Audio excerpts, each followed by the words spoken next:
Okay, it's 3:30, so I'm going to call the meeting to order. Stand for the pledge. I pledge Allegiance to the flag, United States of America, to the republic republic for which it stands, one one nation, nation, under God, indivisible, with indivisible, liberty and liberty, and justice for all. Okay. Approval of agenda. Do I have a motion to approve the agenda? So moved. Second, Second. all in favor? Aye. Aye. Okay, new business. Second reading of amendment to resolution M6 for electronic voting. Larry? Okay, this is second reading to amend resolution M06 to allow electronic voting for the annual elections and referendums. Purpose and effect, the changes and amendment to M06 will allow Ocean Pines Association to contract with a vendor to conduct electronic voting via for the annual elections and referendums. Attached changes and amendment have been prepared and reviewed and endorsed by the Bylaws and Elections Committee and Corporate Council. We need a second on that? Yes, we need a second discussion. Yeah, so after our, the first reading, we went back in, based on Doug's comments regarding the storage of the documents and changed it to add, where's the wording? Whenever, unless, where is it? Unless otherwise Yeah, required. unless otherwise required. Now, we went ahead and made that change, and Doug, just by chance, Jim Trummell talked to me after the session, and he disagreed with making any change to it. He thought that he preferred to keep it broad, the way it was worded, but we went ahead and make that change anyway. Hey, Larry, yeah. did he give you any reasoning why he wanted to make it broad versus specific? Well, exactly what I said to you when we were sitting in the meeting, in case something occurs that we don't have a specific direction as to where to put it, as long as we knew, it's in there that it needs to stay secured and the election committee is responsible for securing it. So he didn't feel that getting more specific, as I stated, I thought that getting much more specific somewhere down the line, maybe not, could put us in a bind. But I think this wording is broad enough that it covers the issue. So, And apologies to the chair for speaking out of order without being recognized. and then in addition to that, Carol, I see Carol's on. Carol Ludwig sent responses she got from the vendor that we would like to use regarding if we have to do a recount of the election. And, it looks like they have a process. They've done it before. And depending on which process you went with would determine how much it would cost. I think if I remember, Carol, it was $150 an hour to do it. If we went in and got real specific on it. So the process and procedure is there with the vendor. So I think there were issues raised mainly by Joe Reynolds. Okay, any other discussion? Okay, I'm going to call the question. All in favor? Aye. Any opposed? Any abstentions? Okay, motion carries. Next, we have the motion to contract with Vote HOA for the upcoming Board of Directors election process. Larry? And I move to approve the sum of $3,414 to retain Vote HOA to conduct the upcoming Board of Directors election process. Purpose of the motion is to approve funding to contract with Vote HOA to provide electronic voting for the upcoming Board of Director elections. Resolution M06 has been amended to allow electronic voting in the Ocean Pines Homeowners Association. 4 bids for various level of service have been obtained, and the Election Advisory Committee is recommending we contract with Vote HOA. Do I have a second? Second. Any discussion? Just that the attached is you'll see the 5 different companies, and Vote HOA is listed as the last one. Most cost effective by a lot. Okay, any other discussion? Okay, I'll call the question. All in favor? Aye. Aye. Aye. Any opposed? Motion carries. Okay, next we have the revision to resolution BO3, meetings of the association members. This is my motion. And it is to approve a revision to resolution BO3 that provides for the conduct of the annual meeting of the members using a hybrid virtual and in-person model. Purpose and effect is to provide language that allows the association to conduct its annual meeting using a hybrid model. Background: in an effort to increase member participation in meetings, the OPA Board has conducted their regular and special meetings using a hybrid virtual and in-person model. This has yielded modest increase in member participation in meetings. In light of the challenges we have experienced garnering sufficient member participation in our annual meeting using the in-person model, it has been proposed that the 2022 annual meeting be conducted as a hybrid meeting. The authority for doing so resides in a revision to the Maryland Homeowners Association Act. The Maryland General Assembly revised the HOA Act during the 2021 legislative session to add a section 11B-113.6 effective June 1, 2021. This new section 11B-113.6A1 of the Act generally provides, notwithstanding language contained in the governing documents of the Homeowners Association, the governing body may authorize meetings of the Homeowners Association, the governing body or a committee of the Homeowners Association, or the board of directors to be conducted or attended by telephone conference, video conference, or similar electronic means. This motion asks the board to approve a revision of Resolution BO3 to incorporate the authority from Maryland HOA Act, Section 11B-113.6A1 into the language of our own governing documents that address the conduct of the annual meeting. Do I have a second? Second. I'll second. Discussion. There was one suggestion for a change at the first reading, and that was, Linda, can you? Virtual, taking out the virtual. Yeah, that was section, It was the paragraph, the first paragraph. oh, right, yeah, to hold a virtual meeting, the requirements must be met. Oh, I'm sorry. Meetings of the association may be held as a hybrid of a virtual meeting and in-person meeting. And so originally it said virtual or hybrid of a virtual meeting. And Doug had correctly pointed out that it's going to be clearer if we delete the hybrid only option. Any further discussion of this? Larry? I still have the same concerns that I had first time we read this. No one has explained to me how we are going to accurately control who is eligible to be on the meeting, who can vote, and how we're going to determine quorum. The legislation that was passed by the General Assembly does not address an annual meeting or verification of quorum, and we still have not answered that question. So while we're required to have quorum for that annual meeting, there's nothing in here to indicate how that's going to be done. For a regular meeting, a regular board meeting or meeting with the association, the quorum is determined by the having a quorum of the board of directors. The annual meeting is different. We need to have 100 people there.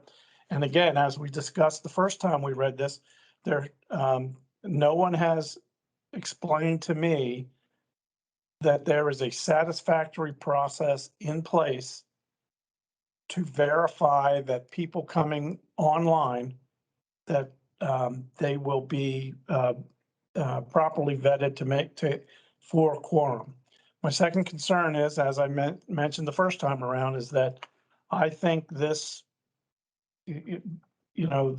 again, the announcement of the election results prior to the annual meeting has caused a significant drop in the attendance at the members at the annual meeting. And I think my opinion is, and I could be wrong, but my opinion is this is just going to make it worse. So again, the issue of confirming quorum has not been addressed, and I can't vote for this. Okay, any other discussion? Doug? Yeah, and to echo Zari's point, I believe though, did we not share some information at the last meeting to basically say there might have been a technology solution to this and that they could reach out to the vendor to say, how do you ensure that everybody who's participating in the voting process is eligible to vote? I guess my question would be, has that question been asked of the vendor?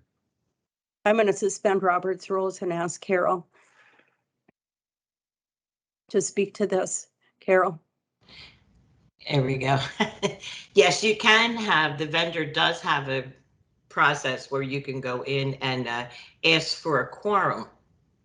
Just like all of your insurance, any insurance agencies, any memberships you have where you have to vote, Chop Tank Electric, you can send a proxy, but that's a proxy. I don't know if it counts towards a quorum in our organization. Our suggestion would be that within 48 hours of the meeting, they have to send information to the elections email, stating their name, their picture, because everybody that comes into the building that day has to show their driver's license. So they would have to provide their driver's license and, their lot and section number. And that has to match up with the assessment database. And then we provide those names to Josh so that he can let those people in. And he can count them then. Yes. It would be a record online. Frank? So let me ask a question. And so if I understand this correctly, what we're saying is that if you know that you cannot attend the annual meeting, within 48 hours, you would have to contact the elections committee and the elections committee and supply them with information. The elections committee would verify that with membership. Right. And then you would send them some type of link to sign into the meeting. Is that correct? That's correct. Where is That's that what- incorporated? Where's that incorporated in the procedure? There's nothing in it. This is, that is a procedure that belongs to the elections committee. It doesn't belong to the board. Okay, And so that's a procedure that I would expect them to outline for us. No, it should be in a resolution, Colette. This is a huge change. And this process, verification of quorum is a big issue. And it should, if the resolution is going to be changed, that should all be laid out as to how it's going to be done. Now that I understand what Carol's saying, but the other problem with that is, now we're imposing on the homeowners to let us know 48 hours ahead of time, whether they're going to be there or they're not going to be there. And, I'm not sure we can do that, because if someone shows up, decides the day of the meeting that they want to be there, now we're saying, well, you didn't give us the information 48 hours ago, so you're not going to count towards a quorum. That's a problem. That's not appropriate. So again, my concern here is the process of confirming quorum. We just can't say, well, this is how we're going to do it. It's got to be in a resolution because it'll be tested. That's my opinion. Is the current process in a resolution? Not this process. I mean, the process that we currently use for people who show up in person. I do not believe that's in a resolution. Yeah, I think it's in, M09? Is it MO2? yeah, it's probably in the elections responsibilities, CO something. And I don't think that has a process in there. No, it just says that, it just announces. It just says that you will do it. Right, that we will check people in, Yeah, that you have to have a form of identification that day. right. And, for my money, I think that same process can be used virtually. that the person shows their ID, they show their membership card, they show their property record, and they give their name, and that they could be checked in virtually the same way they're checked in person. I don't see any reason to deviate from what we're currently doing, because all of that can be seen virtually. So, Frank? so if we would use the same process, then how are we going to incorporate that process into this resolution? And that's question number one. And then question number two, Carol, when I go to check in at the annual meeting, there's like 3 or 4 check-in stations. Then are we really saying that those same volunteers would have some type of electronic means for people to check in, or how would we do, how do we keep ostensibly That's several what- hundred people from going into one gateway? Right. That's what we were saying, that we would have to have some type of Wi-Fi or because somebody would have to be online. What we use now is just an Excel spreadsheet. All of us use the assessment database spreadsheet. We don't have to do live.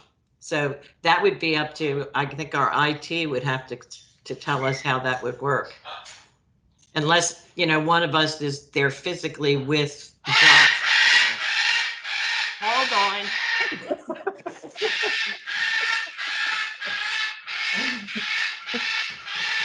Stop. Birds fighting. I apologize. That's a rescue macaw that needs all kinds of attention when he hears me talk. But anyway, if we did that, we would have to have somebody there physically with Josh, because you're putting the onus on whoever's letting them in online has to identify them first. Well, and that would need to be an elections committee member, Right, correct. which there's no reason that we couldn't do that. So that would be one of the stations. You have 2 or 3 stations in the room. You have one station maybe in an office over here, or even in the room, that is the portal for the virtual participants, and they would follow the same procedure as everybody else. Yep. Amy, My question is, I don't understand why we would need 48 hours ahead of time. we don't. I don't. Okay, I Well, don't think we yeah, do yeah. either. Well, I think the reason is because we've got to get all that information to Josh Davis to control it at the meeting, and that's. But just- But that's a less efficient process. The efficient process is to do what we are doing, but have it be, instead of an in-person Showing it. portal, it's a virtual portal. And they do, the election committee member works with Josh to verify those people that are checking in. They can attend if they're not members or they're not voting. They just can't be, they can't be voting members. But they can attend the meeting like people do now that may show up that don't have, that are not eligible voters. I don't see any reason why this has to be so complicated. I don't either. Frank? Okay, so generally speaking, when you talk about these hybrid meetings, whether it's a board meeting or the annual meeting, I'm in favor of it, because I think, we have tried everything to get people to come and be more interested. And I hear, well, we have meetings midday, so people that work, then if we have it on Saturday, people can't come because they're going shopping. And, no matter what we've tried, we have not been able to move the attendance needle. So I'm in favor of it. But I would like to see 2 things. I'd like to see the procedure fleshed out. And I would also like to see the IT department say that they could do it.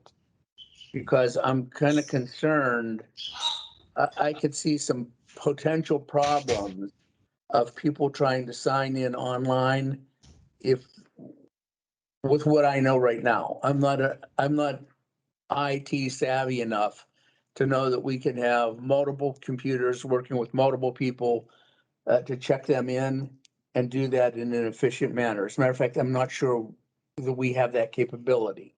But if the IT group would say they have that capability and can do it and would reasonably have it tested, I would be in favor of this approach. Again, I think this is this quorum issue is too important to do it without us understanding how it's going to work and how the process is going to work. I think, we should table this for the time being until all of these process questions are answered. And I think I'm not a big process guy, but I think this is significant enough that the process needs to be clear. So I move we table this until those issues are briefed to the board of directors. Carol? Yeah, I was just asking that what you have in front of you, it does not mention voting. It's just talking about a hybrid I meeting. got a point of order. And I got a motion on the floor that you need to ask for if there's a second. No, I'll second that. A motion to take Motion to table this. discussion. Carol? Carol? okay, no, all I was asking was that, does this current document you have, does it mention a quorum? Or is it just talking about letting people attend the meeting? Because I think that's what we're getting hung up with, is counting members. So is that why the hybrid? It says any member attending a virtual meeting shall be deemed present for quorum and voting purposes Okay. as applicable to the particular meeting. Right. Then I have to agree. That is a hang up. I'm sorry. I don't know if I get to agree or not, but just because it says it's a quorum, that changes the whole situation to us verifying remote attendees as able to be a part of the quorum. Okay, any other discussion, Doug? So a couple of things. Number one, remember the original motion is to determine whether or not we can have a virtual a virtual part of the annual meeting. Meaning, can we add attendance virtually as a relevant way to have a quorum and people attending the meeting, right? So that's clearly Yes. number one. The process is adjunct to that. All right. I would somewhat agree with Larry that we do need to find things out. I don't think it's as complicated as one would make it out to be.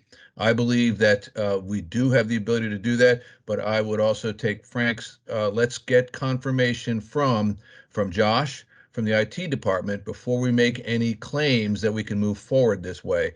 I think that tabling the motion, technically, Larry, we could table the motion, but remember, it's not tabling the procedure, it's tabling the motion to do this. However, I would be in favor of doing that, but I want to make certain that we don't delay this any longer than it needs to be. So the question would be, perhaps we do say, okay, let's stand by for a second. Let's get with the IT department and Josh and anybody else that needs to be involved, John, obviously, and figure out if this can be done. Carol, I would ask that if you are so inclined, certainly be part of that conversation as well. So from your perspective, clearly we'd have all the participants necessary to decide whether or not we can do that. So I agree it's not as complicated as we're making it, but I can't ignore the fact that I'd hate to say, hey, we've got a virtual meeting and then there are 27 people that are attending that aren't even members of the Ocean Pines Association. Is that a possibility? Sure it is. Or we have 15 people that got a link, but they haven't paid their association dues and they can't vote. So they could attend the meeting and be part of the quorum, okay? But they can't vote on any business. So there's another stipulation there that we'd have to take into consideration, another condition that we'd have to account for. So I think it's very reasonable to just go ahead and ask if we can make sure that what kinds of things that are done. Carol goes back to ask the vendor. Goes back to them. They may have the answer for us already. Like, how do you ensure that you validate everybody that's attending virtually and that they are qualified to attend and vote and see where we go. Okay, and I'm not sure who the vendor is in this situation that you're talking about. No, there's no vendor with this. I'm sorry. Yeah. Not vendor. Yeah. I meant the IT department. The IT Yeah. department. Yeah. Thank you. My bad. Yeah. Okay, Larry? Yeah, and Doug, I wasn't, the motion to table is the second reading until we have the process worked out. Has nothing to do with the process, but I think we need to listen, if we I was expecting that maybe today we'd have those answers because we discussed it last time, but we don't have the answers. So I still think we ought to, before we vote on this thing, we go ahead and get the answers. Okay, All right, Josh and Keith are online. Is there, I mean, this does not seem complicated to me. I mean, can we suspend Robert's rules? and Yes. see if they- that's a good idea, Amy. Keith, do you have anything to add to this? Well, In there's two terms things. The vendor, Vote Now, does have an ability to, they claim to have ability to work with you to assist you with quorums. I would reach out to the vendor and to see if that's perhaps an additional service they could provide to us. Secondly, if we choose not to use the vendor, there are ways we could do it, even simply within Teams. There's a difference between an invited guest and an open guest, and you can simply track who is invited to the annual attendance. And then if they're an invited guest, essentially, that means Josh or whoever is tasked with that work has verified that person and their credentials. And then if they appear in the meeting, they would be an invited voting member. If they appear in the meeting and they're not an invited guest, that is something separate, a different category within Teams alone, they would be known as a guest. Yes. And so Keith, if I understand you correctly, you're saying that we issue invitations to all eligible voting members. And when they attempt to sign in, Josh would, or elections committee personnel would verify that they are I guess that they are who they say they are. They would have to show their ID and give their address and their name. And then they would be admitted as invited guests. If they're unable to supply that information, they're not admitted to the meeting? Is that what you're saying? Well, what I was thinking is with a little lead time. In other words, I don't know, someone mentioned 48 hours or whatever amount of time you want to do it. As long as they are verified prior to entering, Josh can send them an invitation, and if they're an invited guest, they can vote. Amy? We're all given a voter number, this voter ID. So we've all been verified. If we got the ballot, we have a voter number to go in hybrid. So I don't understand why then we're already validated. So then when I go to the annual meeting, why isn't my invite just my voter number that has already been, there's no re-verification What voter number are you talking about? For the election, for the election? That's right before. every property gets a voter number. I understand that, but that number has nothing to do with the annual election, with the annual meeting. But it No, could. but it shows, But it it could, could. it shows that I'm an eligible, I've paid my dues, I'm eligible to vote for the regular election. So what has happened between that time and the annual meeting that would disqualify me from being eligible? Why couldn't that number just be my ID? I'm sure Keith and Josh have a way to do the invites per that number and link everything. I don't know, this just doesn't seem hard to me. Frank? Yeah. Frank? Let me ask a question if I can to Keith and Josh. Number one, and I might be a number, one or two digits off of my statistics. But if I recall, Carol, briefing the board in the last election, there were 7,999 ballots sent out. So number one, and that was based on the membership group saying that those people were eligible to vote. Okay, so question number one, do we have an email linking all 7,999 of those ballots to the person that they were sent to? Or are we in a situation we have to send another mailing? Question number two, okay, if you try to link that voter number, which supposedly also provides confidentiality, correct? If we link that to somebody for them to sign into, have we violated the confidentiality of the election? No, we never, we get told who voted, but the only way and they'll go back and do a recount, but they will not tell you how the individual voted. That random number just gets them into the system and gets a ballot. If somebody If somebody sends in a paper ballot, we're going to have that number also probably on the reply envelope or the ballot itself, so that we can verify that that wasn't used. You know, they didn't mail in and use that number. Yeah, I would suggest you don't get into that at all. You would have to do another mailing anyway to announce. Wait, no, I guess you wouldn't. Well, I It's don't- all in one. It's You know, over- we're getting down in the weeds of trying to solve this by committee right now. And I think what we should do is task Carol and one or two directors to work with Keith and Josh to come up with a procedure that we can include in this resolution. And as soon as possible, and get this back in front of the board, perhaps by email vote. Doug? I'll You volunteer just- to help. Okay, so Doug, Carol, Keith, Josh, do you all agree to work on this? I'm good. let me just Okay. make one more point Yes, Lynn? that, and this goes to Amy.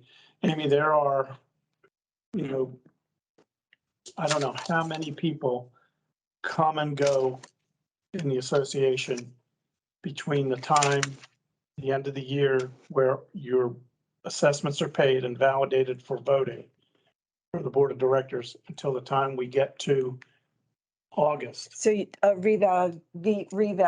evaluation would have to be That's done, correct. validation, Right. okay. So people come, and I mean, and Yeah. when John was out, I sat, and a couple times a week, there were stacks of the, you know, Yeah. stuff from the, Resale. Okay. from the realtor. Resale So it could be, agreements.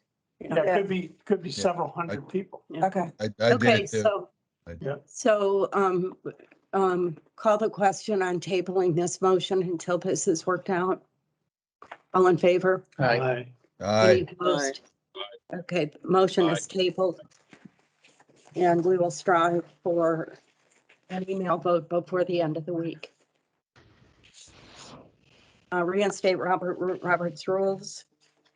Next, we have a motion to go into closed session for the purpose of consulting with OPA counsel, specifically pertaining to the Janus-Sec v. OPA matter as permitted by the Maryland Homeowners Association Act, Section 11B1, 11.3. Do I have a second? Second. Any discussion? All in favor? All right. Aye. Any Aye. opposed? Okay, now we have a motion to go into closed session for the purpose of discussing matters pertaining to employees and personnel, specifically pertaining to the GM position as permitted by the Maryland Homeowners Association Act, Section 11B1, 11I. Do I have a second? Second.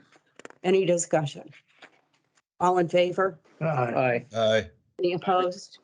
Okay, we will adjourn to closed session. It's 4:03 PM.